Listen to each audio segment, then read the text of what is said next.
Psalm number Zale Somnile Gu Sang Thongachun. The Lord has done great things for us, and we will fill with joy. Pathenin to take some now. Just say what in Pathe Bo Piuhanlang. Tu now zong pakai patnate hozala.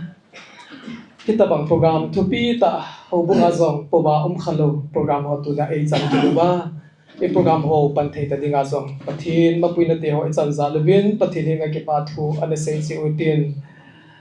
Tu ni program diu chu simpong kating mi ikim lo lai ahin anga to achi to ikop kop jing di hong hin tin book releasing program and of Pathen Pathen HENCHEN by Reverend Lamkhohen Doungel phondoh na pu Christopher Doungel retired RPS Thiên so na Reverend Tong Min Thang Ho ki pastor KWSD order of program MAKAI chu evangelist helal hozim ke kahitain kipat na tao na Reverend Dr. Pau Sei kipgen le mathu se pangam len to thang ba choila gulhang lalmin chongloi mai cham sim na nu Rebecca Doungel le khabu khondo na pu Christopher Doungel le khabu Thiên so Reverend Tong Min Thang Ho ki pastor KWSD holim na Reverend Lamkhohen Doungel le khabu sun pa hidem ba choila golhang paulen lungdim holim na special guest at the end zahi special guest song hintin abande phat ong koi tabang aholim no male chelai phat ong ki beting a hem ki pa thu sei na pa go mang chongloi phat sai na taw na he Reverend Thong ngam how ki assistant pastor KWSD si tuni ikeman sa na new book releasing program ahin tun adan si pai tahudin kipat na taw na hi Reverend Dr. Pau Sei kipken tun aman aphat mo ang kinutan kan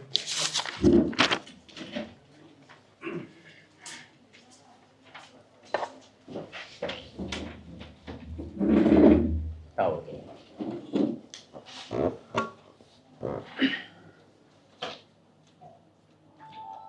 ngày lũ đây lệ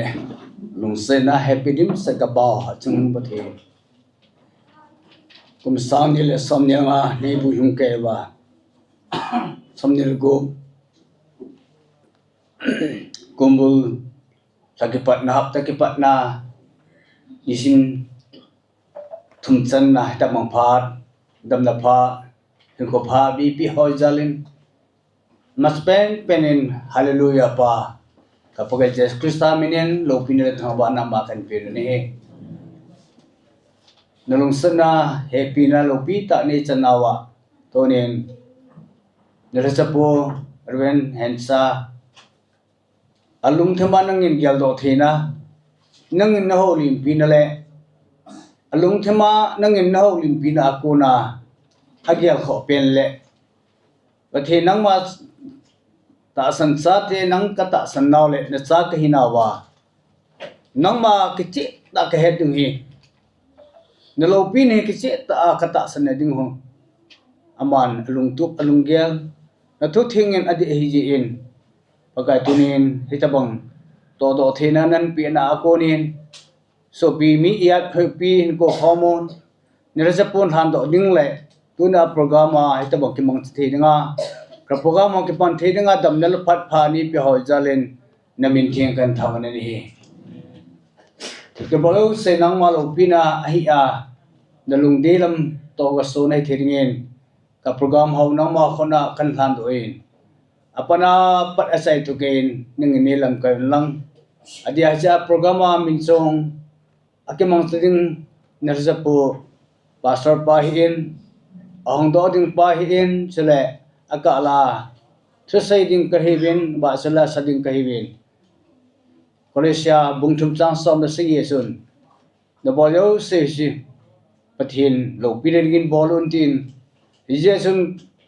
kapu sa polin koren mi ti henga avialin jo ti san sei kinin ka don ho kania ho ka giel ho ka soneu se hin nang malo pinele na sa thi ho de phat thei san na choten nang malu delam to ga sone thirien na khar kang ke bab saun sonon ma pulama kunai se boi thi ha kunani chum khina ba dalung sarizala program ho ki to ta he ka ke man sawa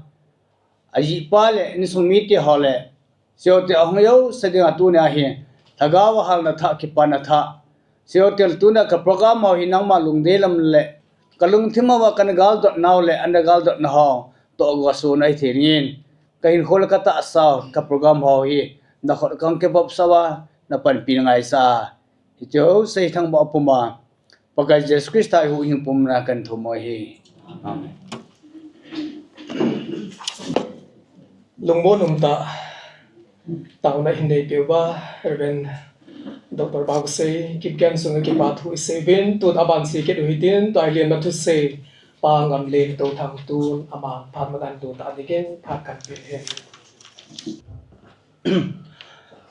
hong khom na bon savin kum tha che kan bole kum tha hi to son na melu jang hoi thizin na ke van na ho jang hoi thizin ke pa aumin lung thei mel pa mel a ke moin tu ne hi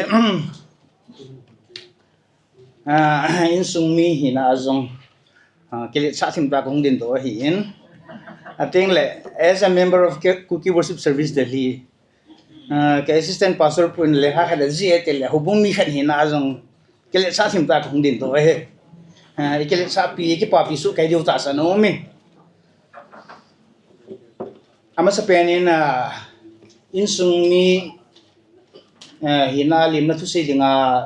e ho reverend pun in de khan sin jong ama chong ki pa fu kan season ichi na Pathen HENCHEN ki adi dia lim na thu kan se ding to son in tu nya ichi le khabu thin su na dinga release bo na dinga hong su pe to zo se lam kai long hoi hi vin hobung lam kai long ho jam ta ta ating le ngai lut na nei ta hong kal so su pu ule nau te ho zo se ne hi vin reverend hansa le in sung mi te ho zo se tha khelin ke man lim na kan pi vin he kichi le khabu ji ga se dinga ai ho society sungong ti dem ai lo de hi e ho kuki cha te dinga chi tu ni le khabu ni your gift ta pen ka gelin ali chu hi tabong le kha e ho church member le kha ji ki release na ya ki ha het be se pu in very few occasion hintin jong le hi chun kichi ho dinga gift na Pathen HENCHEN le kha title jong he ngai mama jeng in na thil hetchen lo poi mo dam chi chi simai le phata ke su ke in una hong ho zo se hi pem chi ade dia ichi le khabu release bol ma hong kal sum me i diu ka ta san po in ade dia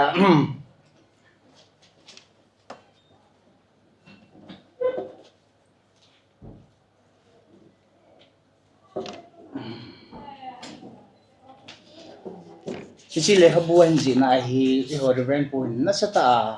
le khabu isi ke ngai le thil verbalize ai le awit hi om wang awit hi lasting value and written form am thing le permanent iphem hai ta encrypted khada hi tai ya chu chi le kha ki pa hi hai ta ita san bo ai mo mo ti het bo ero hang santa lungel lungchang ki na ki ji lo le khabu hi ikamai se ting la chun pham lungcham ibang phang chi gel lo khan ki sei thi le kha wang patta ki gela hung ki ji lungchang nei ta hang santa hung ki ji la ka hi in ating le kha hi ji a hi le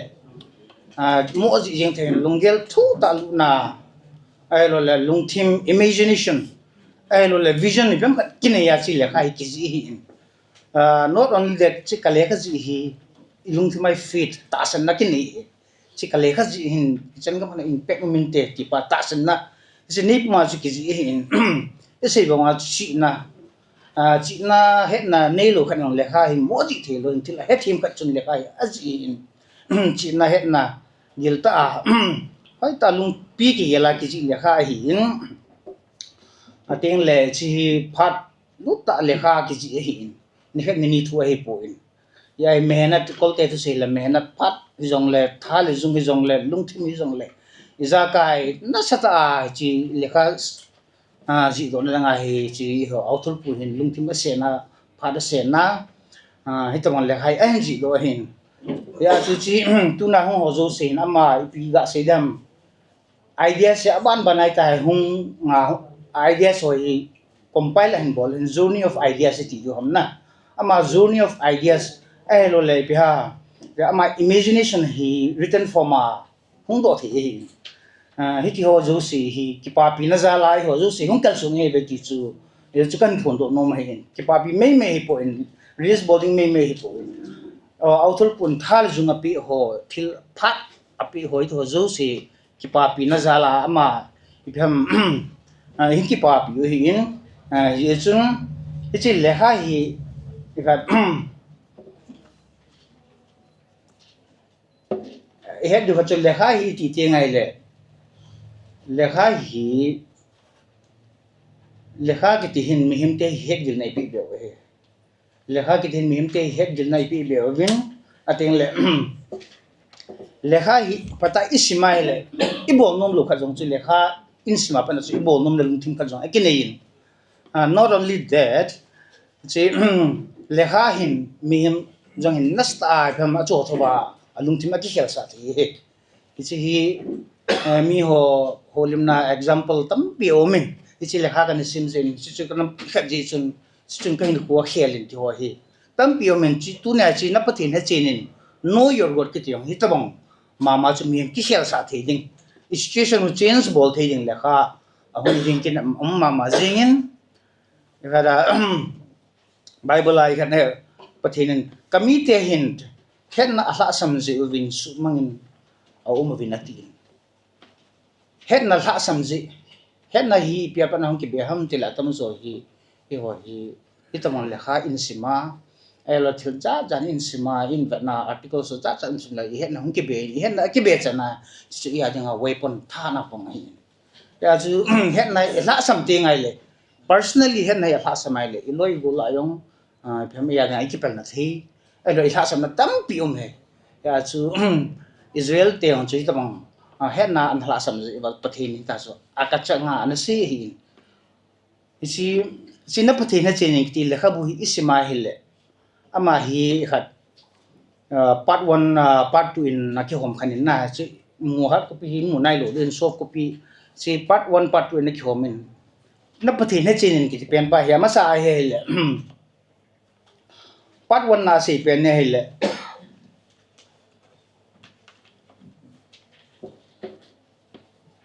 pathen hi ihan pathini ti le he jeng pathenin min chum nei he part 1 na si lekha he chapat lekha thuin ne khat brief kan se chok chan se in kating pathenin min chum nei he han pathin ti vai le itabang mi hamo hin pathin chali jisu ahelo le krista ahelo emmanuel ai ki he jing awan si lekha hinan sim teng ule pathenin min chum che za som le sagi nei chu pathini ko na wan na som le sagi je no me he isi lekha detail ta ki sei isi ki sei dungzu hi bible chang reference ho to ki pi tha chat chana not only that it's on phatta chom cha cha brief ta tai ho zo se i ho layman ho common man ho het thi danga is author pun ang ji very brief but very clear lekha chu chi ai pathen hi min som le min sagi ne in se van se to pun lekha mi ki cho teng ole na ki la teng ole na velo sun i pyam pathen min som le min sagi chu chi lekha pa chne do chi chu part 1 in a hope in atel la part hoi hi abung bung in ong kyo a verse in ong kyo om kinin a verse every verse a who conclusion jong hai ta short ta 1-2 sentence a thugo la ki pia chi very powerful sentence a ki chai in every bung ki diam na every bung jo se ko ba chom cha line khat line nya hu powerful ta a chai chi hi author pa hin phatta reverend pun phatta lunga gela lekha in ating la part 2 na huiwit ke nai le pathin hi nahi pathin hi tabong ham pathin hi nahi part 2 na se ki de ihon ke he choi la pathin hi omnipotent ki chama hi all powerful ala pathin hi omnipresent pathin muntina ome ta ki he ala pathin hi omniscient ki chu ma hi all knowing thil jo se tin hi chwa hi pathin hi mi hon ke he ewa chi na Pathen HENCHEN thì ismail le part 2 na hu Pathen hi ne hejat sagi na pikin na hejat sagi on so detail hin se da tang kating zo le le khana ba teng le ne dong ai tan itai iho Pathen hi Pathen ta imo ho ke la chi isim teng le ka hu hi ta bang ham ti pa hi het su ke jo ti pa chu chom cha chi le kha lim na kan si to na chi le kha pa hi chapat highlight ka hin bo le hin detail la sai le hoi tan isim teng le ne het ding ai ta in pastor pu hi assistant ho bong Lamkhohen ho hi thing ta am very busy hi na busy na sata busy hi ta bang busy hi ding lai ta itong le kha an ta do hi ka ya lai le pata ma hi ho assistant pastor pu time management na sata thip la wai le tong a ji do lo ding ai nai ba mai a ki man cha dan time management na thip ji a time hin adjustable to le le je ai ho bun la yong boy lo na to thei society ang ke mang cha thei le kha yong lang khana ji ki thei it bong hi pa cha ta ke hello hi na he bang le kha an ji do pa na hi ama hi to bong mi ham ti chi le kha ji an ji do pa na hi do ju ta san be aumin hi chun ama chunga ama hi pa cha na sang ta ka hin be in na de den sung mi tan lam na stan pa cha na ki ne yin ho bu mi tan ni pa cha so ke do ki pa aumin hi to bong thil value hai team thì assistant pastor kan nai ni ho dinga adi da hobum mi ke jang ham pha mama jeng uvin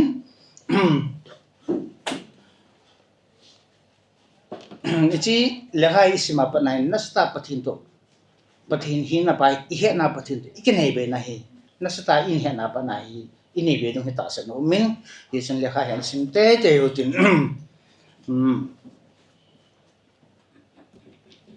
adi alchi lekha hin ji sungai ya mai nasata ai bhem thanup ma jong nei thei alung ha dai na thei yong tam bi situation um thi hi ai lo le bhem chi lekha hi ban ka ji jong thei lo ding ai tai ai lo nasata discouragement hai yong tam pi um thei hin I so zo la ma jong share jong hin bo khat nan tin hai se long hoi chu ngai dom di jong ta sa no min pi hi jong la chai na pe nin lim su kan sei to thon nin yo author pu reverend hensa chunga ki pa thu kan se na ba na tu na ngai lut na nei ta hala kho sa nei ta ho bung Lamkhohen ho hi in so pi ulan nau te ho zo se hi vin ngai lut na hung kal sunu hung kal sun pi je vin ho zo si chung avelin lem na kan ni to thon ki pa thu kan se in he si chu chom cha kan se hin ting in sung mi tan jong pun sil ne sil pi no mu vin phát không din độ ngal ngal hin thì sun pun sil khat ni sil pi bin kate ndung jaw kana nó mấy giáo lo pa sel na sang a to thei lo hin hi a chu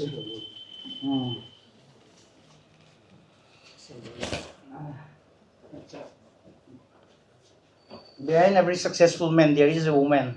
Isu melody wa he.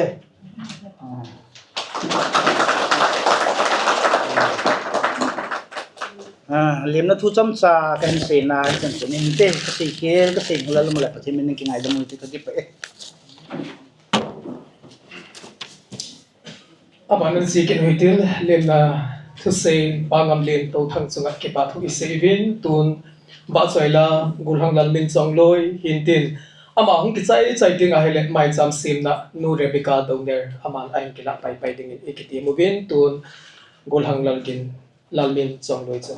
phat na ding ko vin he Pathen lo bin ani men aki pai pakai lai sa lai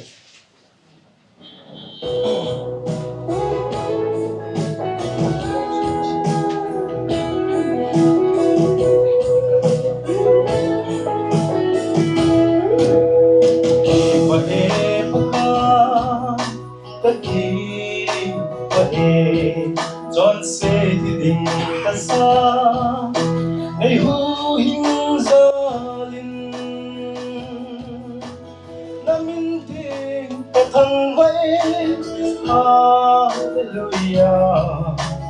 oh Emmanuel don't say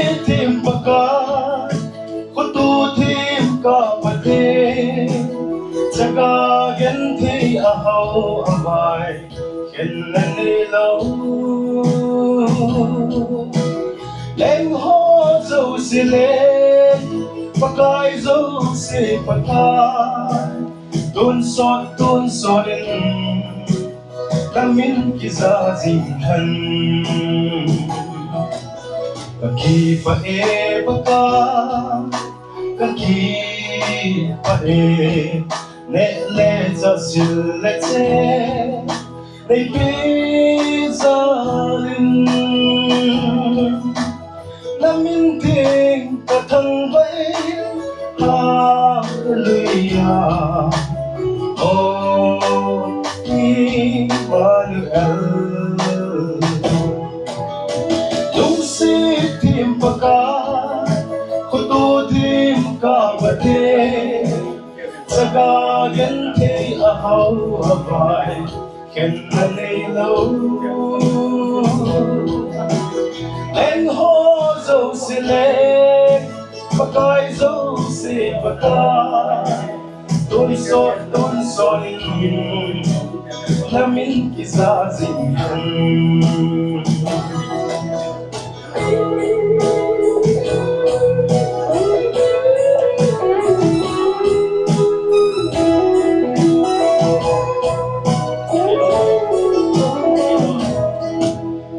ki pa e paka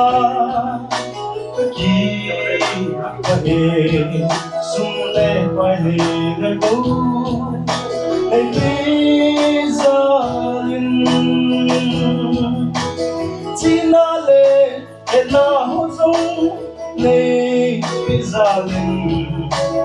oh Emmanuel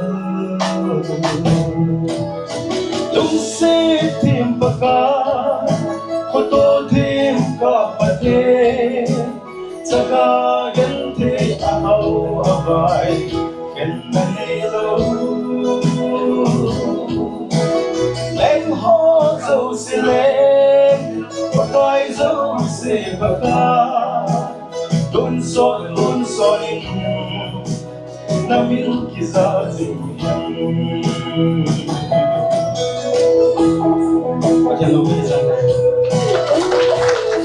hat paledam na epewa pa Pathen thangwa na ikam sa uvin chuteng jong le tuni program ki gona a ang pamazo se pastor le evangelist so in chuteng le hobung lam kai ho ahin chule ni bi ho zo se chunga ki pa tho ka hin se in na ho zo se hong je uvin program he lord hinga he ti ka hin se do nomin na zo se jan Pathen kain thangwa kin ne hi chuteng jong le tuni hona program hung ki gon hi ke ni ne ga se leng ka ki chen jo hona pa ai samel pai hin le kha khat ki sunati ana sei jinga hi inna Pathen se injalin ki boyin hi jong le now ten ni jong ani on lai ta ki boy lai ta hi jong le Pathenin ama jong amang cha in thil le tha sam na tam ta nei jong le hitabanga Pathenin lung thim le tha pi hi pi ham ki pau vin ki ho jong hichu ki pa na ne ho kan se ahin chuti na Bible verse ka sim do nomin proverb bung som le gu chang thum na bon to chan chu pakai pe do jengin chuti le na thil gon abon cha lo hing ding a hi chuting thoi sim tha Pathen chan cha ring na som pi ta la hichi le kha su ding ti hi ka hin gel wa pa dai ta na to tho a mai cham hi tam pi ve ka hin sim uvin mai cham te le wa jong ke ma jin in jong lungim lunghu ta hi ham ta na ka hin kop jing program mo hi kimang khalo ki nei khalo a hi ke ni adanga first time a hi ji in boina ima cha lawa Pathen ka chanova program mo hi lord na ding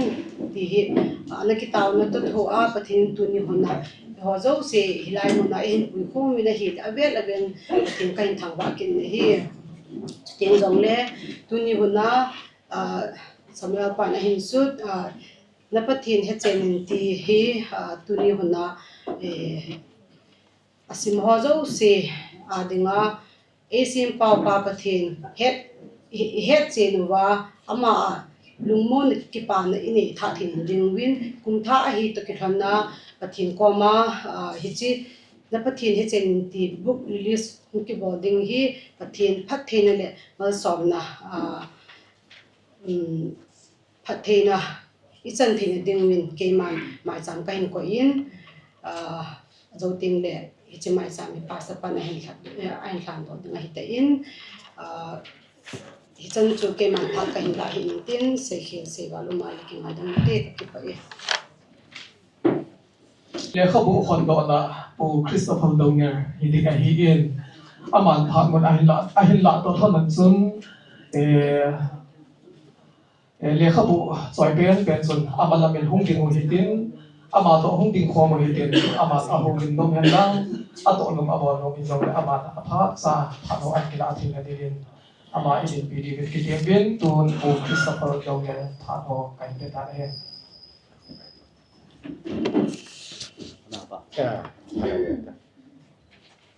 khát về bầu kia đình đi gì chun năng tu tí chun anh đình con đen chú các con say con giáo ta Reverend ho Pastor ho Lamkhohen nam Lamkhohen nu le pate u le nau te student ho to bang amasa pe ni to bang at pha kimu ri un pa Pathen thang vai nom hen lang zo ting le na bon un jong kum tha zo vai kimu masa pe ni in happy new year un ting katin chi chu tu ni a to bang program dang in ki chi ji na hi wanga Reverend ho Pastor hon ipiha Pathen na tong hon Pathen le khabu sorry ti a to bang Pathen to ki saya le khabu phondoh na hi kia dinga jong a first time hi mai the hin to banga lo pi ta hi khat ti a le khabu khat hon ti zu Pathen lam to ki khana na hi khat le set function government function hi lo wa ti taw te au ti lo de social function hi lo wa ti je chun ki pa ka sama man ti chu hin tin chi jo ting le a le khabu chu ke yong chun hi pi ha soft copy hun thona chun a heading ho chu ka ve na hi a hi le pha ka sama man Pathen min ho Pathen Hina ho ti khanin ken rong i pi ha thil tam ta kan hetlou ka het be chi zo ting le daw tam ta kan ne zo ho rong chu a hung clear in chi chu chi hi wang i pi ha a approach a chu min a phat chi je a chu i khat very interesting a hin chi chu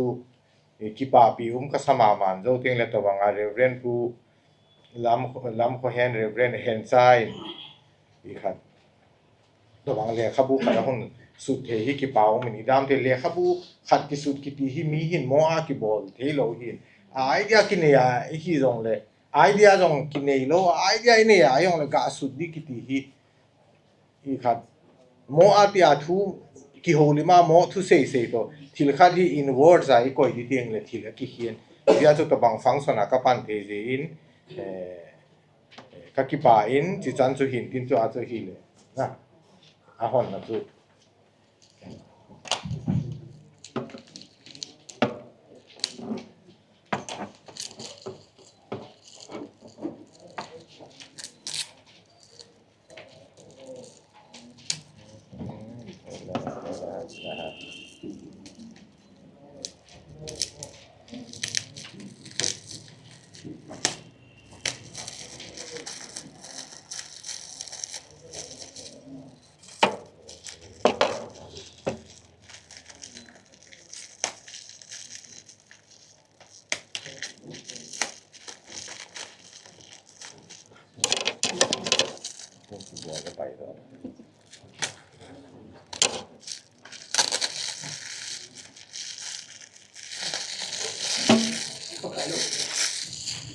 pakai lo bila ni kon na biang hite na Pathen HENCHEN ti a Reverend Lamkhohen Doungel asut hi tu ni ken ke Christopher Doungel i khat i Pathen minin ka hong do e ki pa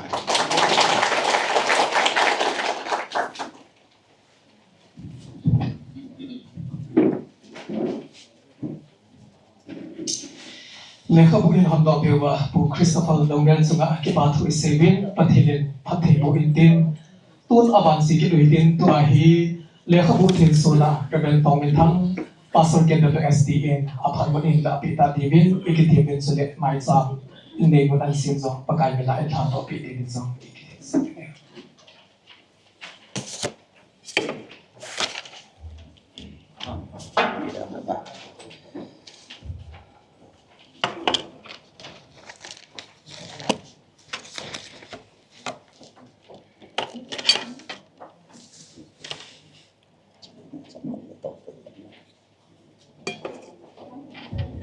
aumin tàu na yaman masang uvin trong chakhat ngho limin kating to hompi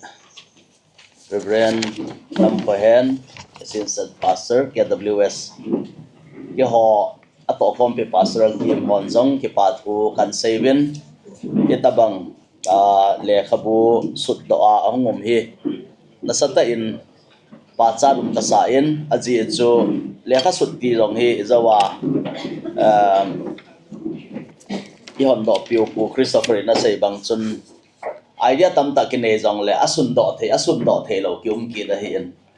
izia hi idea nei mai hi lawa asut dan ahi lo le idea flow dan ti ho tam ta involve hi ji chun itabanga ka to kompiu reven han cha in le khabuan sut do thei ki paum ka savin chutiang le ale khabu min jong hi ngai angayin na pathin hechenin le sira Mihem piangzo sin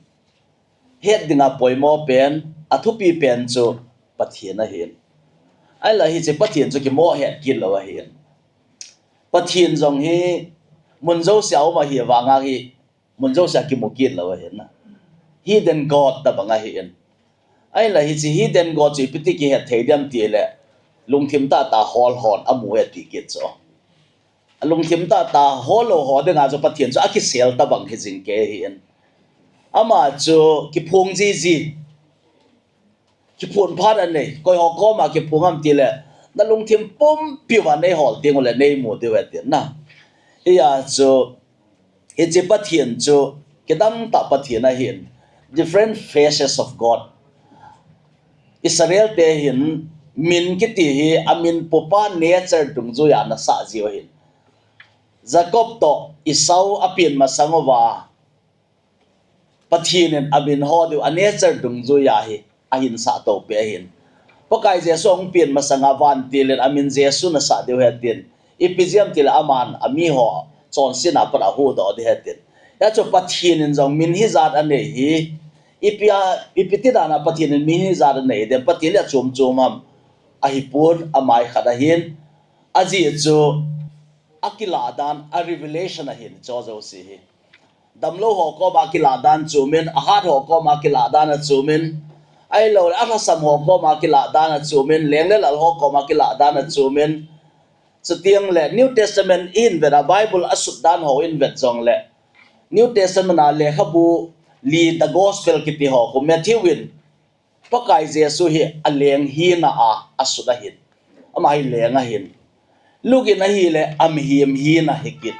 ai lo le mark in a hi ai le a servanthood na John asut abul John chapter 1 is mai le in the beginning tinan panen na pathin sim tilin pathin aumin hichi a divinity a pathin hina za chom in pathin hi describe bol the hin nang pathin na het dan to ke pathin het dan ki bang kin lo mai thei pathin nang ko ma ki phun dan to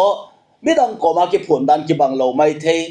hichi mai hi lawa mun khara pathin a ki phun dan to mun khara ki phun dan ki bang kin lo mun ha samuna igen thei pera pathin ong ki phun dan to ikipa pera phun aki phun na khat chu hi tho jong le hitabang pathin hi hol do chi jong hello chu tiang le ipyam Mihemin seya sei chai thei chi jong hello akidan na the mystery of God na hi che cha hi en tu ni a Pathen Bible a amin ki he zosi suddo theyao ma hi cha ko na mi tam ta in Pathen a het be a chu tiang le ahelou ho na het a ahsa hon zong i het be na devin hi chile khabu hi Pathenin phatehin bo hen lang le khabu hi mi zo si in ke se hen lang le hi chile khabu in ka hin ko tong khai ti hi in ei su ke mai thewa hian na le khabu hin mi him hin hui a khelin alungel a khel thein ilungel da na khelin chu tiang le I perspective a khelin chu ban le I understanding hi so zo si le khabu a pada hong ki khel na mi himin anei khada hi in chu ke tiang le mi him chan chon jong le khabu na khel thein mi him character na aphalo kha jong chu le khabu khat asim ja hong ki sim pha ti jong aumin leisi la hin le khabu kisun tam ta jong le e ya dinga I hin hu tong kha hi le khabu aum ki den hi cha chu le khabu hoi hun inspire in hu hi inspire e bo la hi in chu tiang le encourage el bolin godly living Pathen dei banga hin hu man de da nong ile khabu sim na ko na hi influence ki hi thei hi chu ki tiang le mi him lungput mi him lunggel jong a khel thein hi chile khabu la a khel thu pi pe cho I Bible wa hin na it's a Bible hi a hin la ti za dum kir khat chu ki ven na ding khat choi le khabu dang zo si sima Bible sim lo ke jong mi kit the hi na ya hi Bible hi reference le khabu hi in le khabu dang zo si ki sim jong le alo thelo I sim diu Pathen thu Bible iti pau chu it's a busom guble bugup pa chu a hin tu lain atha jong hong phondoh ki go in na cho wang chu na sim lo divin kanumen chuban le achai na ka sei ngom chu a good book can change direction and destiny na mi him lampi zol jong a khel thei ilun na di jong le khabu na khel thei chu apoimo dan chu na le khabu hoi sim kha hi apoimo dan chu tiang le ta san na jong ei pe thein kinep na be nu nga jong kinep na ei pe thein chu tiang le in hu hi achi na lampi jong hi aphalama a khel thei ti chu Pathen thu to kisun le khabu apoimo dan le in hu a khel thei dan chu seinu mo hen ten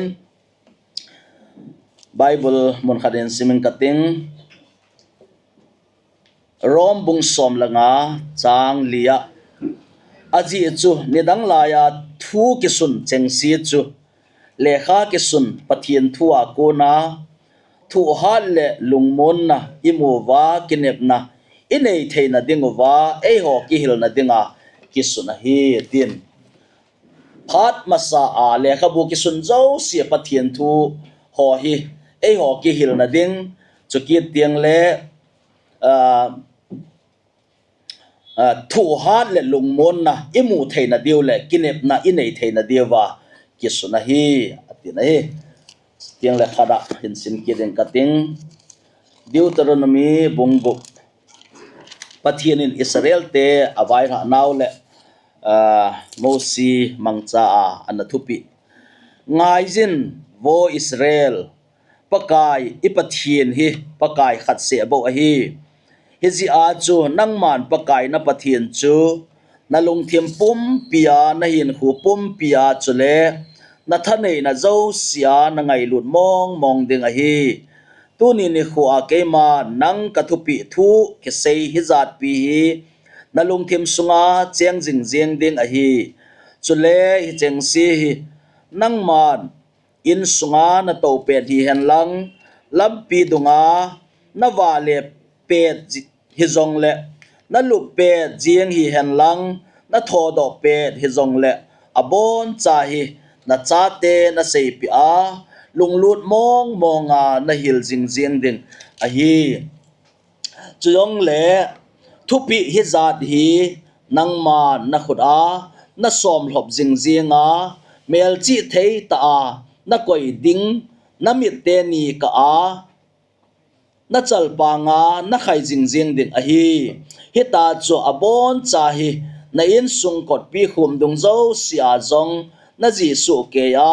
chule na in kel kot dung zo si a zong na ji ding a hi Pathenin athu bon wa dingin phathein bu ta hen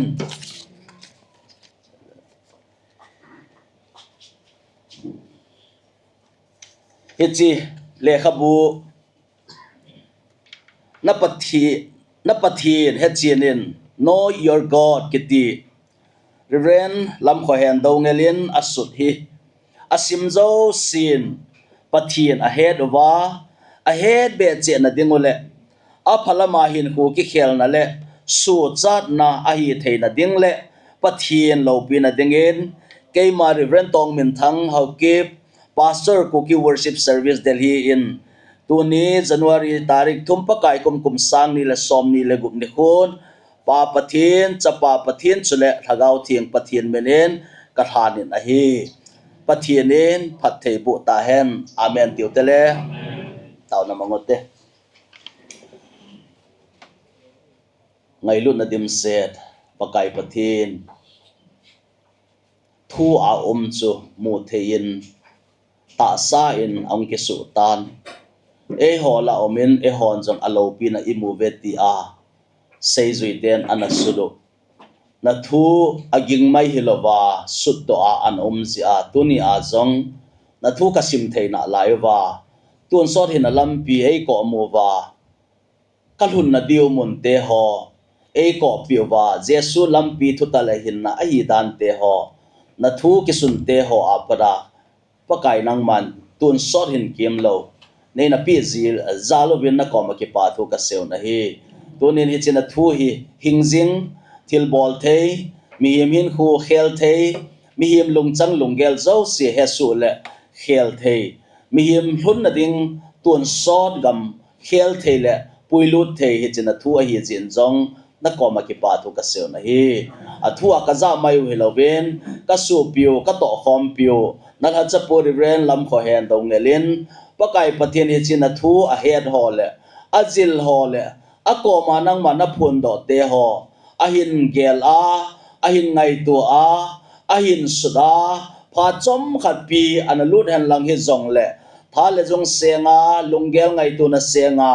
zani za ram khat imut suboi lewa ahin su thi te dingin kata sanoven tunin hitabanga aman ha sata le phalu ta le gen thei ta an su hi tunia ke ho zo si denga sim thei le khabu a ahung su ta ji en hi chan hin pui pathin ama le acha te aji te in sung hin lam kai pathin na koma ki pa thu ka seu na hi ka ki pa ve tunia hi chele khabu hondo na le thin su a hi to kel hona asim zo si in pakai pathin nang ma hi koi ham na pathin HENCHEN a hi na bana ka HENCHEN zo ti ko zong le hi chi pathin chu kan nei wa ka pathin ka hi sa theina devin zong hi chi le khabu nang man phathei hin bo din na ko ma ka taw na hi asim zo sin hin khu lampi ki khelna lunggel ki khelna kalhun na diu tun sot gam ki khelna le khabu nang man hin hi sa ding in zong na ko ma ka taw na hi so cha na lampi ai hi le khabu ai theina din zong na ko ma ka taw na hi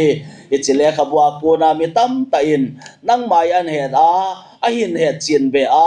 ahin he thu be theina ding in zong asim zo si tu hian lang pha rung dinga hon zong nang ma en phathei hin bu achai na le pakai na lo pi na hi dingin ten na ko ma ka taw na hi tunin hi chile khabu thin su hondo hi to kel honin aloi no ngai ta Rebecca in pakai pathin na ko ma ki pa na mai cha ma hin simen tuni nang man hi chan na pui naw in sung nang ma lengam na tong dinga na ko do ni khwa para tu chan na kita na te ho phondoh na le ki pa thu se na ade dia tu chunga hi chile khabu thin su thaya ngom na ko ma ka ki pakai tia a phondoh na mai cha ma hi to kel honen phathei hin bo in lang ama le ain sumi te ho dinga zong phatheina hi hi chile khabu dinga zong na phatheina i ti lai hi zong le hi chi phatheina le khabuin an pu zom pe theina dingin hi chi mai cham ta khora lan pomin pakai jesu minen kong taun a hi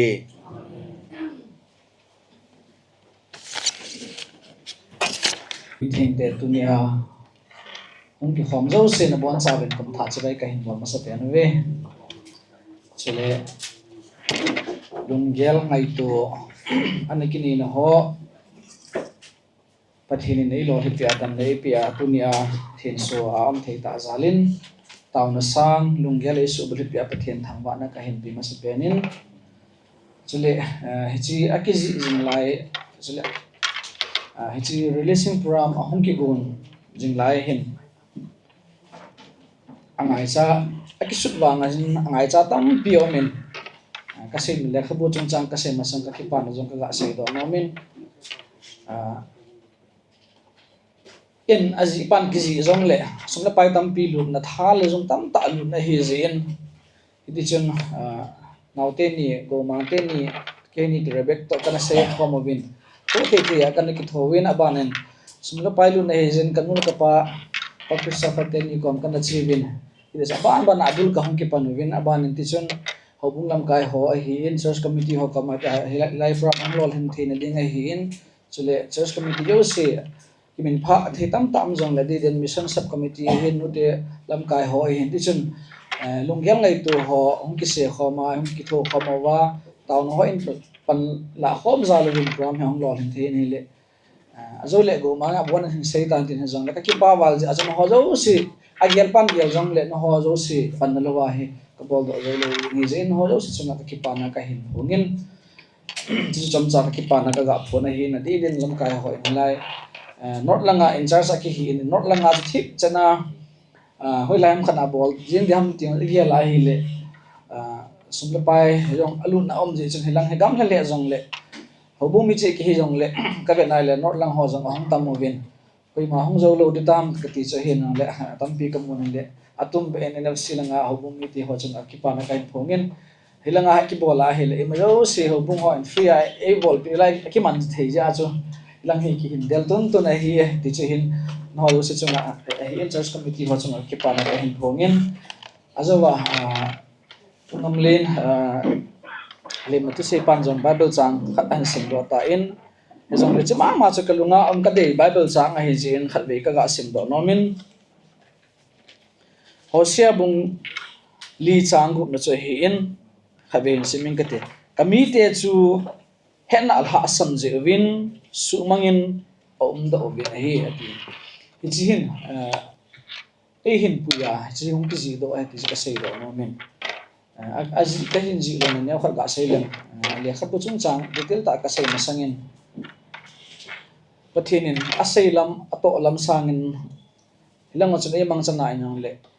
gift ti daham thanop na ti daham he aji lang hi kana thanomin igol hana pa na munir ka uma pa nan chun jing ka sia mi sim din ho jong kana ji ki jingen ahin la lekha publish bolding ho he kana gel po in ahin la kumizan ham khat kum som mai heta in hiti a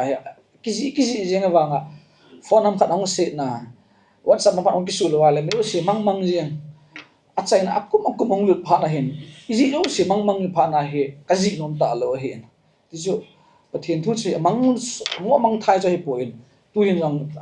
jeng in khalani in jing ka si la group chom an kazi ho he kum ngalang he tan kazi so ho an post jin avin e ko ma lo pa cho kasi na khat kana izi chaya man jing sang le khabu lam zo in izi ta hin ti chu kai hong ki gel hai ning kum 2025 January apana chu kazi ta lo he ni chama ka chu angai cha dung jun kazi na ai jong le izi jong le publish bol thei denga ji ding mang ta lo denga ki ma chana su mang thei lo denga he ji de ti hi ka hong ki got pa na hi na de din ning kum November parents retreat di bol wachun nungai lingten ni pai ko win te chun to gon 2025 adinga gonding ho tampi in ni na wachun hi cha hin 2025 bol do te dinga family planning adinga ju kan jaw sa he 2025 ko ma wang he chi ka dei sa le khabu he kasu do te di ta kum khalu na ise ma het ma bang wachun akibui ma hin jong le iwan ka la phat ti do the sun sun kum khat sun all hi ta he ka hin pi a hong ki ji do hin adi di a ti chi tam ta ji ding lu nga om na in apoimo jong ei ma de sa jong aumin ithamu jong aumin hi jong le chile khabu na pathin HENCHEN enti kahin min sa hi chile khabu a topic kahin de len lo ne khat ga se do no jawa bible chang kahin sima bang chun dilhi ahin khang tha hin nu le pa hi jong le boy ne ke tam ma ta en depressed di ham ra to na le khasim na to mul lo hen lang lo la dam mo ji hen lang in sum boy na ji na ta boy na hi tam ta min akinein hichi boina a ading zo jong som nan ada ading zo lo tam ta jong amin aki khaili jong awat pu na chi khil jong awat pu in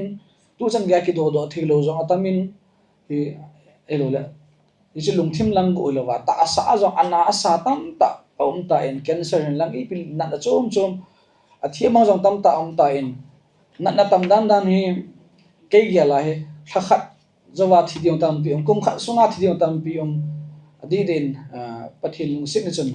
kum somai mai hi ministry ng kim tai hospital dunga ina hin mi aga kivil ho hi khat be ekitaw bi a thu ki hil kalwala hin akichi akivel si zo kit po in lung na chima jong pathin thu ki hil man po in hospital dunga hoi lai jong le isai nom atama tam ji ahia kis abo na ki sei pi zo lo pathin thu ho kalum gyal che le hichi be hi anasimenti a dal ha pi theding athi ka ham adam do ka ham khana chu ahung dam do theina dinga pathina alung lit na ding jong ka dei alo le thiding ela ki he a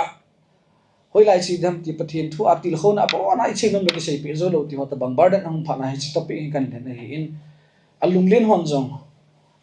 alung ne hon jong lung lit na ya pathina kin na tha nei wa pathina dam no me ti he no wa pathina kuna lung lit na hang san na anei the diu hi dei sa za la he hobum mi te ading asim di wa ka dei sa hi in hen ma bang wa pathin HENCHEN naw hi alhahsam pha na hin mi tam pi jam alung ha aumin a chi hilamin jule sa aga hi ki pi yong tam ta ta en athi amang jong aumin a ki khaili jong tam pi ta en ai lo athi amang ho jong hi damun chi dam wang gam chi dam jong ke theilou tam ta en to a hi chile kha hi ki jihan na hele a hin na lai ho ding a jong lung let na hang san na tha na kinet na tha nei the diu ham ti chu hi in ai lo le na ne ya jang khuna oma hobunga ahitheilou ho mila ahitheilou hon jong chi asima kuna hi lunglet na nei wa ki HENCHEN an nei beauty hi dei sa za la hi chile kha na pathin HENCHEN ti hi kahin se hi in asuk dan jong jalang khana mi le khasim mi dan no ala chom amin jong le chi jong ki sema banga mi a to ki bang lo hi in le khabudang jong ka ve po in thingsela awang ei akuna pathin ei het sa pa application am thei the a life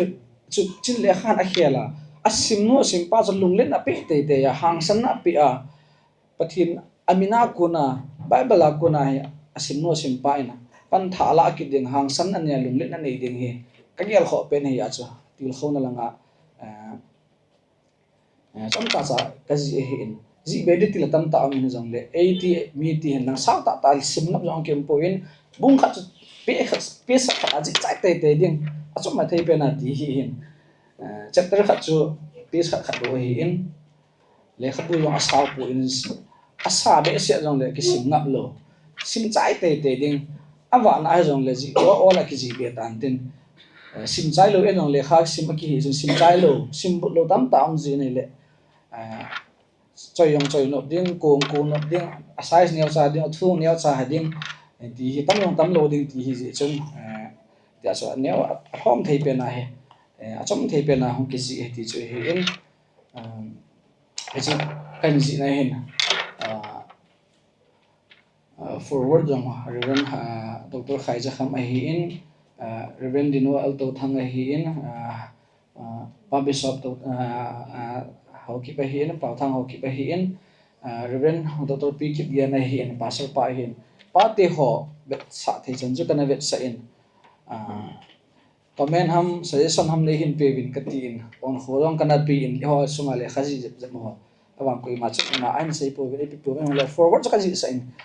forward ti tin le ki pa to sei nam het nam ki pa pi na mo aji thei thi an ji di wa chu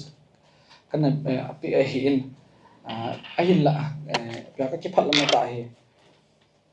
Christmas or New Year ka kum hun ka hi chai te de kum tha a hi mi o sin kum tha gift banga kum tha la hin mi o sin lunggel tha ki ni thanam tha ki ni hi a chu kum tha first Sunday ham khana pana be he mi pi asim the dinga publish ball te te ti ka hong kin no je chon ahan zap lang se se he kan dal ha in no ta hong ki bola hi zin padin no azong forward kan jaw sa man po in publish ma azong ka hin jaw sa man ta po in fel zap se se kan kai manthahna ahin pi hong le ka ga se num chule te amo ho in ita bang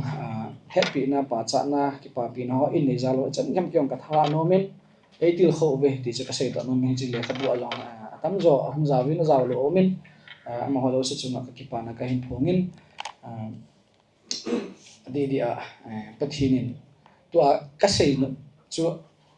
kana thanop na kana ji na purpose ka sei hin la mi o se dinga he poimo ahin tulai hin i ho in pathina ding in thil pha cha chum chum mi bol na we so ma khat la mai cham nang thil pha bol ha jang ai hong le lai bible chang ka hin ko yin hosea bong gup chang gup na he pathinin ade hi pum go thil to thil dang dang sanga hi pathin he ding hi pathin ade zo hi ti hi ahi zi in pathin hina abo na wa chu ke kim pun te he jang le thil dang dang sanga pathin hetchen ding go diu hi ka dei sa ai je ni chun boi he jong le hen an pathin them khat be hi cha ko na hetchen wa hi le pathin lung thai zo din te ti hi pathin dei hi ti hi ho bumi te ko ma ong ki khom ho se ko ma sei zo no men ke ji ma na ka se e bu in bible jong reference mai pi dam ka ti le bible pho le aboi din ja sa bible jong angai cha jan san ke het chana angai cha chan bible jong bo na chapter hing se na ka pi e hi ka pho le ngai lo ding reference pi phol chong mai thiang le a hing se la ji thi ding a bunga bung khat sungang zo reference nga le gu apoimo ho cha sim te ding as ka pi tha he chen ichi sim ba ko na he khan to mai lo wa pathin ki pa na pathin lung dei cho i to kha di wa le pathin jong chan diu wang bu no chan diu pathinin thil dang dang na to na chom thil bol thei chom sang ha pathin ade hi ama he ding ade hi zin boy he jong le hen pathin het be thin di wa adang no sim ten chong e na sim pi lang na sim ko le hen pathin eding azong pathin na ito na hi ti cho hin mi yo se ko ma hin pathin thu dei bang a ki sei zo so ma bu in pathin hi chi pathin ama he chin du hi pathin ade hi ja he in jong bol thei kham khama hong ki bol hi in ti cho hi in ki cho cheu tin ana sim cheu tin chule ka gel kho pen ka sei ma bangin na hon tu ni hi cho kal wala ai lo le jing le khat ve ho bunga ko na permission kan to min ho ina khat ve ni ve kal hong ki cho kal wala cha ki boi pi zo lo ding a hi jang le a cho thei ni cho ho hi suna pai thu lovin atam zo he ke lung gyal hi free atabanga hong ki hom ki ding a ki cho zo lo nga gol hang boina nei ho adam mo ho ha sa ho hospital dunga ichi a ke kalum dam na depend chil thilang lo wa bung khat tabang kabo na he dam lo ha sa boina ni ho ka ma ka sei no men khat kal topic ka sei zo lo ding a hi jong le wa abo na hi che na simin lang hi inti adal ha pe theding kalunga ka gel pa imu kamo so thei pa ka ki pa na hin ho zo se taw pe rizal support za la hi zalin ka ki pa ti che hi na dang tam pi hi he ma ba ma thil phobol na pathina to na hong ki mang ding hi zin chu si pathina ito khom naw ei na pan pi ro se na cho pi ho si ho le chi pathina pulpit na ministry kalwala ka pathina to anei ki tho pi naw pathina ito khom naw hi zin na hon jong pathina kuna chan na nei di wa hi pathina bo di ti ska ka se to no a hi in tam pi se ngom ka nei in adang til khon jong dang hong ki ngai ki pa pi nan lang i pe jong na ho taw pi nam ki ngai chan til khon ki ngai chan pa te ho jong nam kai dang ho jong phat ka pi nim de chen hi la an ka tin to a ki yale ka sei ma banga hi chi neu khat copy hi zanga ka print hin ke chun sang khat be print deng ka ti le banga first time kino ta ki bol hi chun bol khil jong khamai thin su di di ong mai thin tin session jong hom na lai mai thi hin simovin lang ko yong hi pu in ne hetlou mai le na da nei do thina dio elo le session ma nei pi thina di be le kha chun email to phone number rang whatsapp number rang ko koi ho chun ki to tin hi chi phat cha pathi ahin be thina dinga jong suggestion ki ngai cha in apha iphat chom pi wa jang thil kho the ni ding ajong la iphat chom pin ho jang iza adin ai hong le hintin abana ai chi re bol na ding yan lang le kha dang jong Pathenin pha asa ai le tu lai kalunga ka gyal chule aban to ana Pathen he chenin a hi abana hi na galmi he chenin ti hi ka sai non ki da hi na je chu saptam na to ho hi hanglung ri hin atikhel ma ta ipm satan na to ipm apha gyal ho jang satan aman cha ho I galmin na to technique ho hi hetchen wa ikiven the wa agal zo the di wa satan na to sang ai ho ikigo the di ti ho hi hin chule hui nun dan ho ja pa sak pana se thu hil hem ja tang be se tan satan pi pi man cha ham tiong hetlou itam ta ve ni chi to ai Pathen ai pa no hin panai galmi hetchen na zo te ni dinga thu hil hem na chom choma on do then din lam pu jong hi ji ki ding lam la na hi in ho bung mi te in lam ka ho sen kia ding a jong nei tau pe vin lang se son nei bol vin lang aban tu asang a ho ja phasai bol da thing di wa nei tau pe jong nei ki pe jong support nei bol jong min ti ma so chom cha ka hin sai hin tin na bon chau chung a ki pa thu ka hin sai jang chu kan te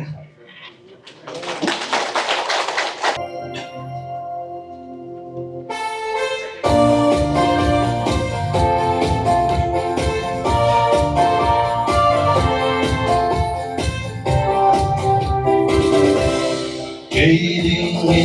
MAKAI apa, gading aman kami, gading alo pie, ken ba choi sing ding kadam sunga. Hallelujah, hallelujah, apa choi na lan sam kate. Hallelujah, hallelujah, aman Pathenin hei da na po.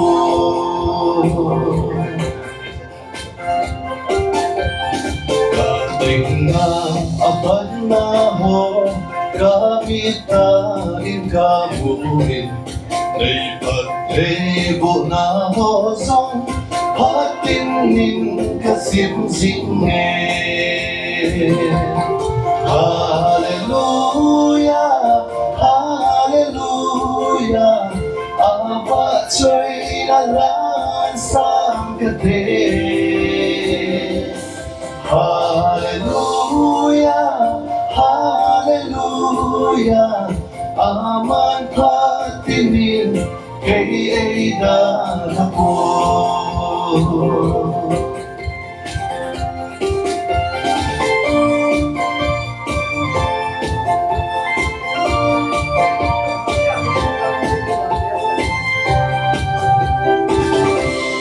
Lung don lung yếm na môn na, lung môn na chăm kim ấy về,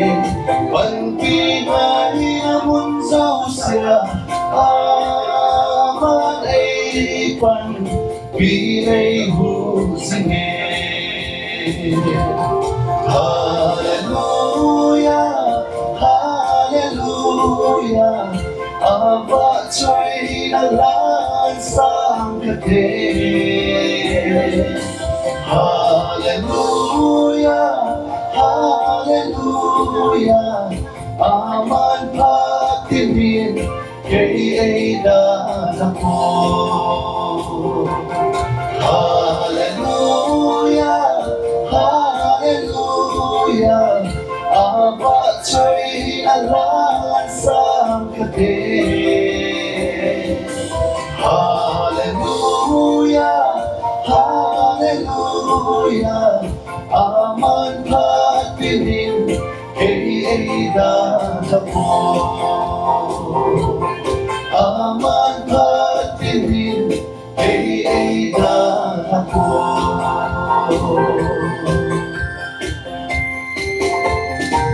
Open up and Satan. Unia lehabu in hondo piu pu Christopher hi in malen nei pi hin chule in thien so piu Reverend Tong min thang hobung pastor tu hi in suban de MAKAI là chắc họ pastor họ hiện là họ bung mi họ missionary họ đang dòng tu ni lai hung họ zo si ama sabianin họ bung thật hàng pa thu da sumo ba kan pongin sele ho reverend HENCHEN le in nei pi jong chita bang cái hết hiện lâu lệ in recent memory hi lockdown này là các vụ khát in số đó tại lâu cho sai là cái ha combine effort outer so mà compilation hi chỉ tay là vài cụ kêu worship service del hi adin hi là các vụ để họ pastor họ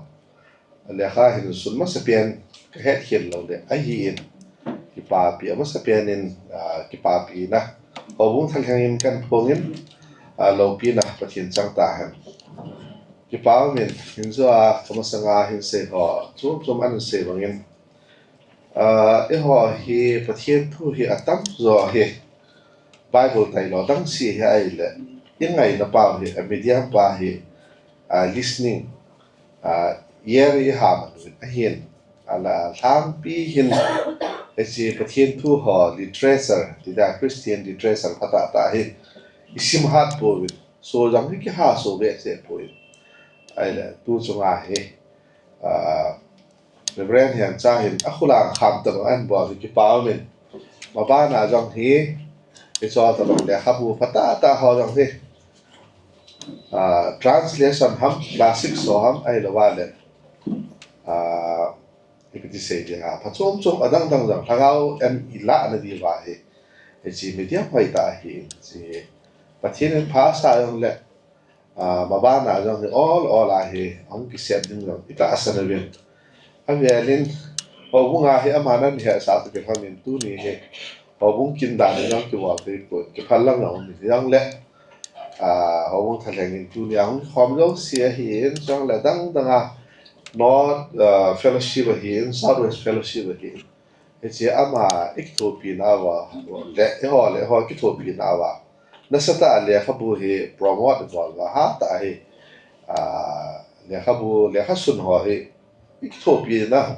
topi pen chai la ho isim pi di wa ba na cho yang ha cho cho pi di iki ye ven Christian worker line le khabu zi hi tam po ven adien reverend khai jo kham ho wang chun a ji na tam hi azi be se hi tam lo hin pol to khon tam khazi si hi thil encouraging trend khal hi en avelin pa pi nau pongin chan chu ho bung langa pana ki pa pi na kan phondoh kama kan phondoh chui ji han lang Pathenin ama hi en chela ministry family hi en a ministry chi na sao pi Pathenin lam pi halan hin mang chu jing ta ki pa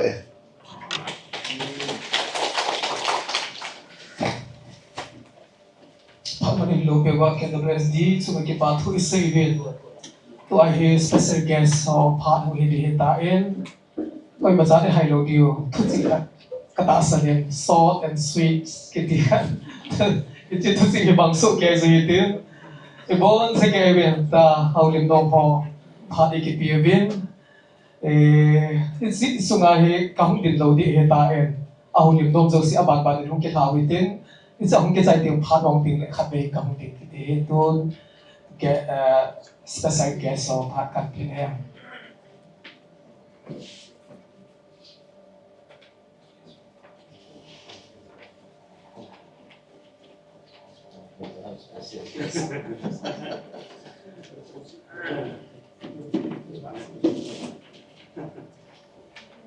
Dinding chat him home khỏi về cái by professional su để các buju cái và nơi lý sit gam som nga to banga để các buju kan pangin các ngày to hay dunia hết bang i hola jong khat ong kiji to các ngày to lagi pam kasma man mi pawa hello ding ei paw hin cái chu asai ma function forward ji dan pi le cái chun ola negret boldam tanum ta kanom le program hong do maseng ipiti ta ka ti le pa ki su boy da ta hen jing HENCHEN na yong le kaji penchu kasei penchu kasima kagel do penchu. A book does not depend, the quality of a book does not depend the volume of the book. Nah, that's kasei num pen hin. From Sahi Bangin, very qualitative and very profound, informative. Iho ding adi iho Pathenin tu Pathen kijing Pathen ita baham ti chu. Ihetna diwa chom cha ji hi aji pa Pathen Pathen bontin ama aji do na pen chu ani piragi tu pi ja ti si je do ta men. Ai chi behind apang nu Pathen Pathen bo tang ti kai se no me ka ki pa.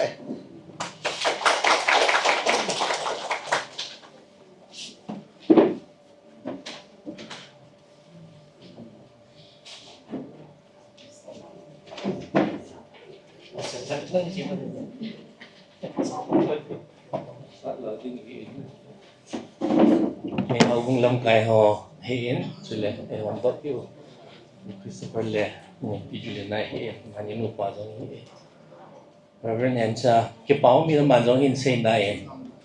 thil ji le hi ama ki pin khat hi Pathen mi man cha dan chum chum hi ale khabua hin pu ahin pu the chule aban bowling jong hin sei chu ke pau ma jing ne chule le khabu ko le nhiều trái hi sim lối ra làm lẽ không tắc tắc cái này lại để cho retirement phát là phát cái môn cái tiền phát hòn phốt đấy sẽ lẽ không mua một cái sim nôm thôi ấy thì là cái bạn ở đây ngày hồi cho tao bảo chỉ đó tu lại hi pi thì ha mi influenceable mà artificial intelligence nè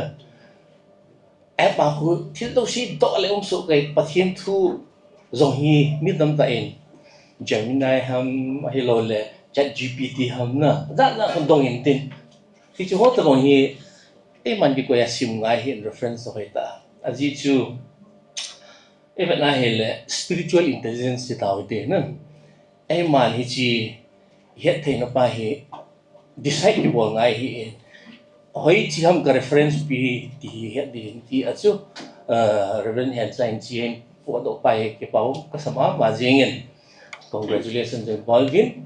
chiong le maban a bolding zong hi let him continue na apachin he kyu na pathin hen ti pa hi nyot khat ga se be dinga chu na pathin ni ti te nga he le kol ten zong apathin no hi na a hen la nang le ken ka pathin i ti pa he mi dang te ho loi ai ma het kyu kyu he loi ni hiang kom kom ana các Pathen hết phải nó Pathen hết cái bằng bồi thì phải nó xây thei nó đi cái gì lấy cái bùi giống hết Pathenin hoặc là Pathen bị tao hết cái gì đó cái vậy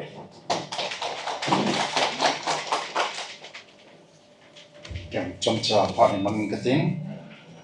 cái delus gulgama kuna hum cái in cái pastor in aumin tiếng lệ ordination vang cái trang này bồi thì giống lệ pastor role cái là in au bung mi ati in lai muna hong ki pom member zo se mi pi hin ting le church langa puna leader ho hin ting le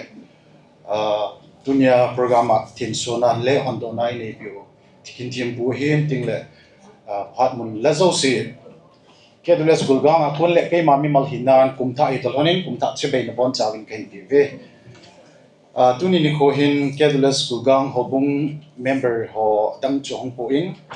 na to na thamjin de bangin mi dang zo pon ke ka changin ko hungin jason hobung mi te le executive in de sa chu hi le hobung mi na hong khet sa hi zin hobung song pan law te ti hi zin hobung mi na chung kal song ka in ting le tu ni hin le kha bo chu khat khat ikila bang vin kim jong ku pi chu zanga ki prin hi zin zar ham sombe somni be chu pung ka ting wen cha ki thu pin le kin jong hobung member hon jong poi mo de ti chu ka he in ye chun tham khat be chu pung e tiang chu kan he sa in ting le tu ni hin de in wen cha ministry 2000 zar ham man ne ki pan ta tu ni na sein kum som thing tai ti hi chu sunga Pathenin mapuya tunia zong tu sei la sal action plaza tunia hi muthia le khabuan so do he ke mami mal hinan zong ka ki papina sangta ka pi in tingle ade dia hi chi success a hina dingla ma ministry adinga pan hin la huzing ai nei pi nu rebeka he pachan sangta ka hin pe tiong he ka hin phondoh hin tin Pathenin mabana mani im sunga hin ministry a mapui jing hlan lang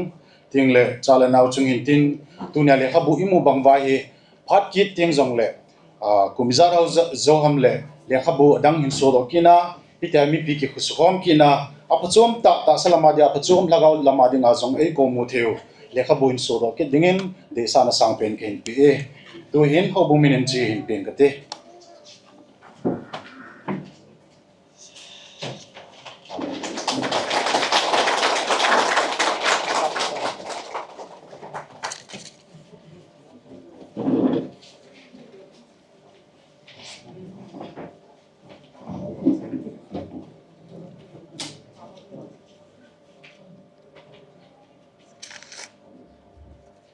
masain tabang phat le ni kho ai pe pa Pathen thang vai han lang tu ni kinte ho abula pa tu ki chaina lang chan ai ko yu pa Pathen belin thang vai tu ni ki then so le khabuna Pathen he chin in ti reverend Lamkhohen HENCHEN Doungel na zi hi kagela hi le kipa pi mama zingin adi in ke ho hi ai sante chu ka si ai sante ka hi ven tu ni hin hi theile ute ho le wang chama ho bonding do chu hi in hi jong le ta lo ji uchun ke wan chom khat sing katin tu ale khabu chu ama hin kho chom cha jong ma hi cha chu igela hi le Pathenin ihin kho ei pui dan ho hi interesting dan akitan dan hin kho inei lai se dam na inei lai se ei pui na ho hi igela hi le hung ki pa na to I chu na ahilo le hung ki pa na to I destination pa hi itiham igel phalo dan I het phalo dan ho hi kichi mama zingin kem kalung thim tong kha in Reverend HENCHEN Delhi kumsom lang Pathen tonga umahitain agol hanlaya pa hung ki pa hin tu hin hile Pathen phattheina changin ji hoi ta felta Rebecca anin tingle Patheina kon'a go chapa men hoi ta zong anevin isun pi ma zingin adi in ke hodinga hi ho hi se a hi le neu cha hi ami zong tamlo a hi in hi zong le hi ti ho na tong Reverend kinei thei zong hi lang khana ka ge la hi le lo pi ka sai ki thang at pi ma zingin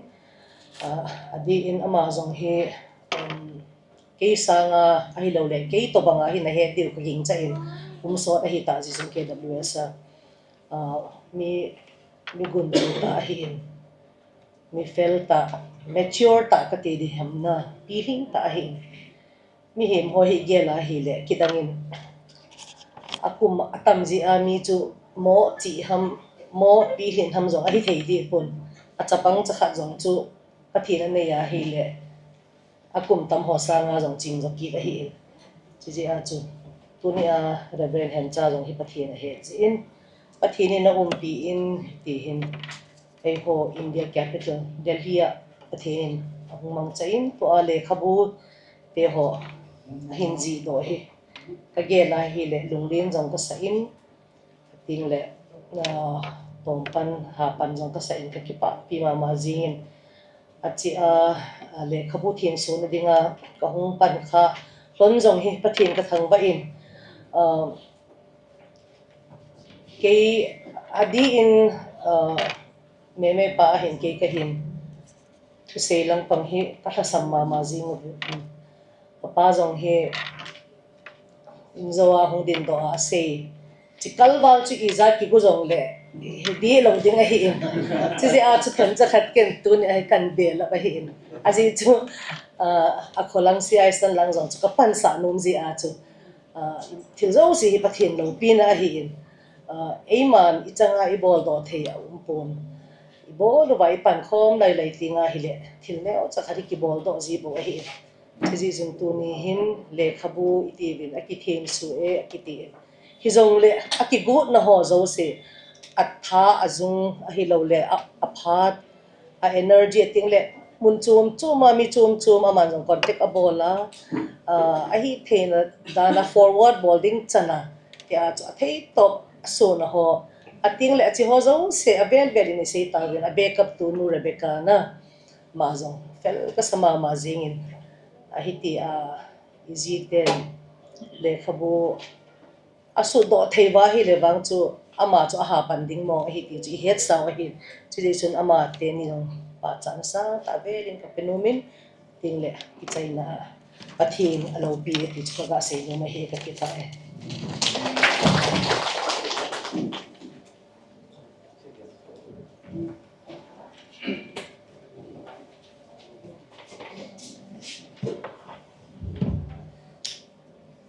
Pakai ngai lum ta sapa hensa sele ani pi phatheina ang ki pi hona pathini ho lim pin hon obum mi ki ho le angai ja ho dang sim che dang le kha an ji do thian jen kha ki pa pi in pathin ka thang ba in sele tunya me no le pa yong ang pon honin siai san cycle area gam kai thaleng ang pong honin apu te he khote nu pa ang pong honin kim serin kamuin le khabu chung chang thui tam chakhat comment ka bol no men hepa le khat mang ka jin ipine gelam ai lo wale phatsinam hepinam nang ne di dan le kha tham phan hin ji pe ta ti su ka heading ho ka ve nai le ke jong ka lung du ta khat ilanga convention ani kim lai na kan ji khat so ani khai chale diri ka mun jong eroma heading ho ne kha khat ni ki ji ka ve le pathin min ho hi som na git ama aizla comment ka bo khat nom su salaya he na pathin hetchin in kiti hi israel satya ho in pathin hi ahet dan hi ahet be se ba amun to aphat te kita hi pathin hi amin anasawi aiwa pathin min chu khat bo hi ti chu nan het khilo te de wa chi ka se no me ama in jo an se do dang ka ti le an se do puin has such an comprehension khat het thin ni wa illustration khat kan bol nom khat chu india songin iso pi ho hin pathin a ho da na chu se yu yai lo e he chol aga he thei pen ta chu brahma ki ti hi apathin minu chu leis si bai chiu king le tam tan he sa vishnu ki ti hi preserver ai la wale shiva ki ti hi destroyer alung hai la wale sumang yi ngai he chu amin chu amma ho ata ta ni hin chale tua ke ho ma he an claim come now in my day ho amma ho hi da chum jam hi ma ho hin a ho hi ni sa ho hi Egypt mi te hayang sun pathin chu nile vodung chu apathin wa resource a pathin chu imel sisi pa hi ap pau hi vodung e anati wa vodung min chu anasa hi tunia hi pathin chu khat hi in ahewanga ama hin Mihem hoi aphat thana anake thopia na pu hoya nirasa silesen angai sa jau seu hi anape yi hi ya sun amma sa penta chu zakomin hisen gin patheni in pu hoi ta win hisen patheni aim pi be dia hi e benir ananasai ya so israel sate hoi hin aphat thana amon angai san ho anape yi yawa su pathin hi ta su ami anako ji wi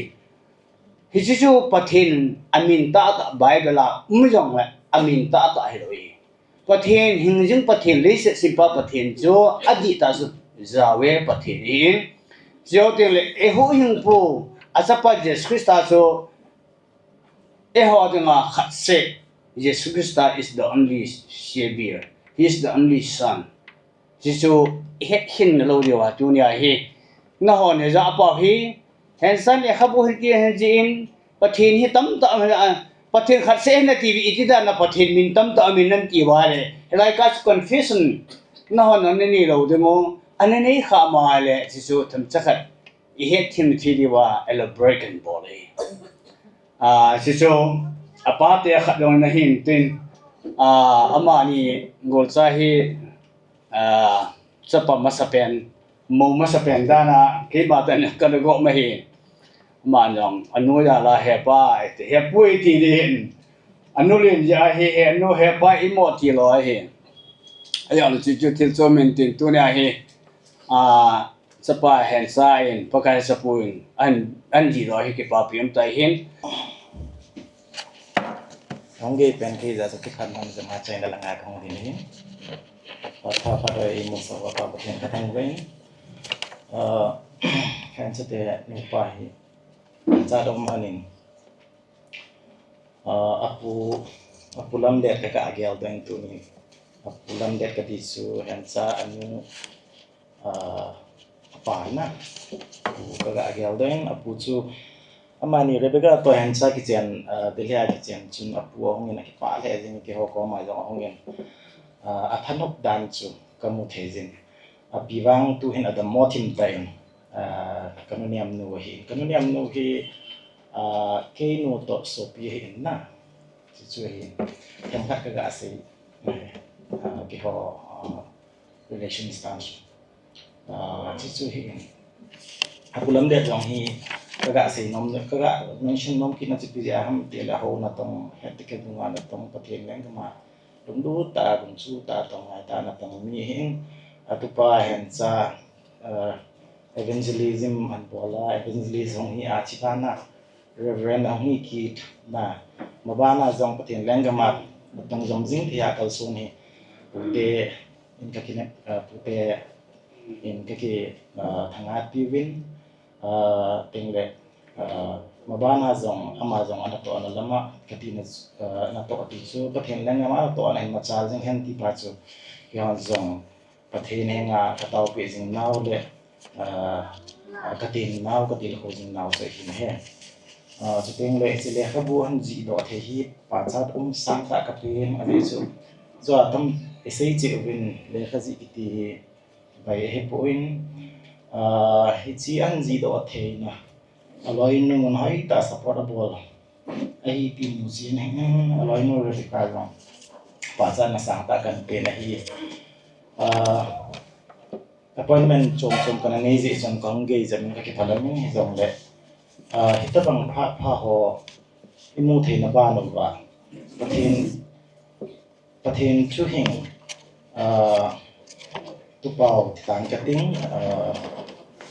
in phata cha hi chi le kha ho hen ji do ami pi ho bung mi pi te ahin chiteng asin tam ta ina phat chum pi de hi ikin naw so he ki pa na za la ka mu ne go we ikan chi tan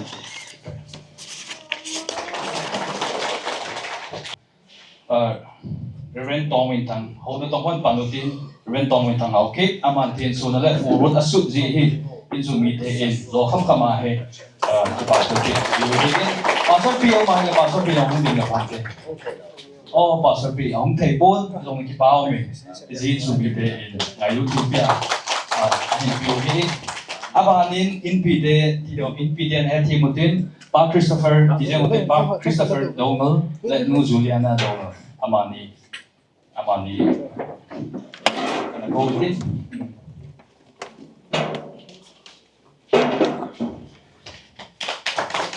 Amana lingin,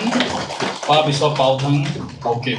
Ama hele, ahong na kêu se hilawa forward jong an shoot a hin. Ama suma ki pa win, sting le. Ama hong ki sai, ama hong ki sai ting hong ting tingin pa pikit gen pa hong tingin den ama kan forward han shoot a hin. Ama suma le min ki pa win pa pikit gen den ama na hi.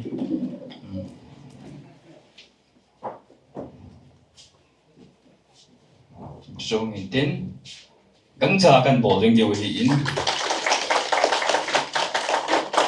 tu in kina hung ho zo se lai na hung ki go jeng tho reverend evangelist lat no how ke evangelist hal lo jam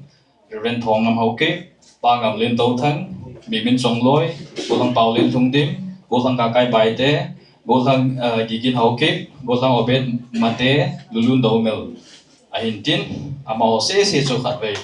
alai là ngày thung tim riêng mình lắng nong ki khiam theo higin lim kap chu kai kakai to lulun to obed amani long chung in tin sting le refreshment lang okay sek la hin nunga ha hat le nunga hoinu amani long hin nasata ahin boy pi hona hin tu ne nangi jong lungse ta ni din to chi hi akan thei pe na kain bol we hin bol hi wang jong te ding hi bol hai jong chu jong le anu kia thêm se we din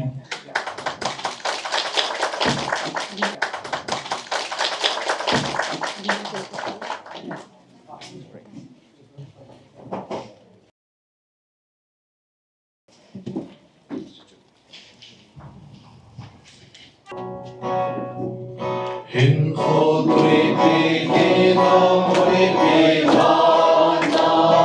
Mắm xoa kì ngay tua na lung hạ đi Kì ngay tua na lung hạ Nó phát kê na dông si hàn chán si mi Kê na dông si hàn chán si Makai thil bó chênh chu kì đăng san na tê Makai thil bó chênh chu kì đăng san na Patheina Pathenin Patheina Pathenin Ahin sulang Pathenin Ahin sulang Pathenin Makai sin na mo kitin si tu Makai sin na Makai thil bó chênh chu kì đăng san na tê Makai thil bó chênh chu kì đăng san na tê Bố kì qua lung khăm lung đâm an ôm em Bố kì qua lung khăm lung đâm an Ta bột tình á đi bột bì bột su kì sang Tình á đi bột bì bột su Patheina sim le chun kin chan el ve ni sim le chun kin chan el ve chun ni sa ma bangin ba zin kan te ni sa ma bangin ba zin kan te Patheina panchan sin Min solang panchan sin Makai sin na mo kitin si tu Makai sin na mo kitin si tu Makai til mo cheng chu ki dang sana Isum nei sil nei kam nei vet pot le Isum nei sil nei kam nei na vet Kristan na hahsa hahsa ahitheilou ritu Kristan na hahsa hahsa ahitheilou Ahong cho zo lo Patheina chu si mi Ahong cho zo lo Patheina chu To phat man na san ding ba na atame To phat man na san ding ba na atame Patheina panchan si mi Patheina panchan si Amin sulang panchan si mi Amin sulang panchan si Makai na mo kitin si tu Makai sin na mo kitin si tu Kidam san na di Makai til mo chen tu kidam san na Isi chun kit kit pi ki ha zong le Isi chun kim kim pe yi ti ha Lung ha hi Patheina chung lung pe ni Lung ha hi Patheina chung lung Patheina si mi ma kilin na na Patheina si mi ma kilin na Alam kong kaya na mag video hi Alam kong kaya na mag video Patheina abansan simin phattheina abansan simin amin solang abansan simin amin solang abansan simin MAKAI na bot Pathen situ MAKAI na MAKAI thil bot situ kidang sanati MAKAI thil bot situ kidang sanati